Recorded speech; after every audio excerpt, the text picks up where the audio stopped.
అందుకనే నువ్వు ఎప్పుడైనా దేవుని యొక్క మాట పలుకుతున్నప్పుడు అది ఆయన మాట అని నువ్వు పలకాలి. అర్థమవుతుందా? ఏదైనా ఒక బైబిల్ మాట చదువుతున్నావు అనుకో, ఇది ఆయన మాట, కానీ పలకవలసినది నీవు అని నువ్వు పలకాలి. ఇప్పుడు చూడండి, ఒక దేశానికి ఒక రిప్రజెంటేటివ్ ఉంటారు. వాళ్ళు ఏమంటారంటే ఫారెన్ మినిస్టర్స్ అంటారు, లేకపోతే అంబాసిడర్స్ అంటారు. కరెక్ట్, అంబాసిడర్స్ అంటే మన దేశము జరుపున అతను రిప్రజెంటేటివ్. అంటే మన భారతదేశంలో ఉన్న ఈ 130+ కోట్ల జనాభాకి ఆయన ఒక రిప్రజెంటేటివ్. అంటే ఆయన ఒక మాట పలికాడు అని అంటే కనుక ఈ 130 కోట్ల మంది కలిపి పలికిన మాట ఆ మాట, దానికి ఎంత బలం ఉంటుంది? పలికింది ఒక వ్యక్తే, కానీ ఎంతమంది వాయిస్ అది?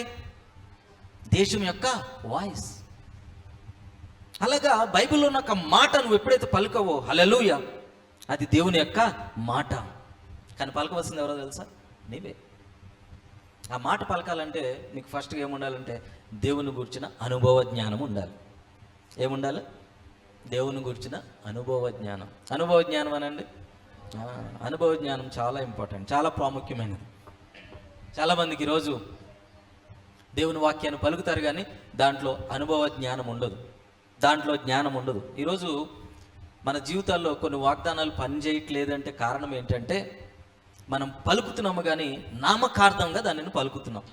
దాంట్లో ఉన్న బలము, లోతు, విడ్త్, డెప్త్ ఏమీ తెలియకుండా మనం పలుకుతున్నాం. అందుకని మన జీవితాల్లో కార్యాలు జరగడం లేదు. చూడండి, యేసు, హల్లెలూయా, నీలో ఏదైనా బలహీనత ఉందనుకో, ప్రభా ఈ బలహీనత పోవును గాక, యేసు క్రీస్తునామమున ఈ బలహీనత పోవును కాకండి, అది పోవాలి.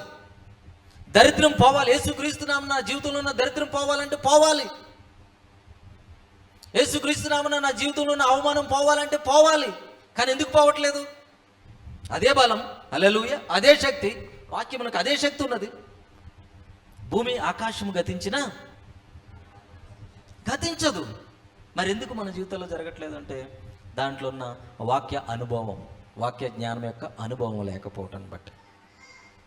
హల్లెలూయా. కనుక ఈ రోజు నుంచి మీరు ఒకటి తెలుసుకోండి, దేవుని వాక్యమును పలుకు. యెహోవా నా కాపరి అన్నావంటే చాలు, ఇంకా ఆయన నీ పోషకుడు నువ్వు నమ్మాలి. హల్లెలూయా.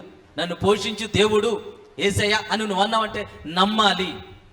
నాకు సమాధానం ఇచ్చేది నా యేసయ్య అని నువ్వు చెప్పడం కాదు, చెప్పడం అందరూ చెప్తారు. హల్లెలూయా. ఈరోజు బయట అనేక మంది దేవుని ఎరగని బిడ్డలు కూడా సువార్త చెప్తున్నారు, మాట్లాడుతున్నారు యేసు ప్రభువు వారి గురించే. కానీ దాంట్లో బలం ఉంటుందా? బలం ఉండదు. ఎందుకంటే వాళ్ళకి అనుభవ జ్ఞానము లేదు. అర్థమవుతుందా? కానీ ఎప్పుడైతే నువ్వు అనుభవ జ్ఞానముతో కూడుకుని మాట్లాడతావో, హల్లెలూయా, అక్కడ ప్రత్యక్షత బయటకు వస్తుంది, అక్కడ విడుదల వస్తుంది. హల్లెలూయా. ఈ రోజు నుంచి మీరు అటు రీతిగా మాట్లాడుదురు గాక, ప్రత్యక్షత జ్ఞానంతో మీరు మాట్లాడుదురు గాక. అపోస్తలుల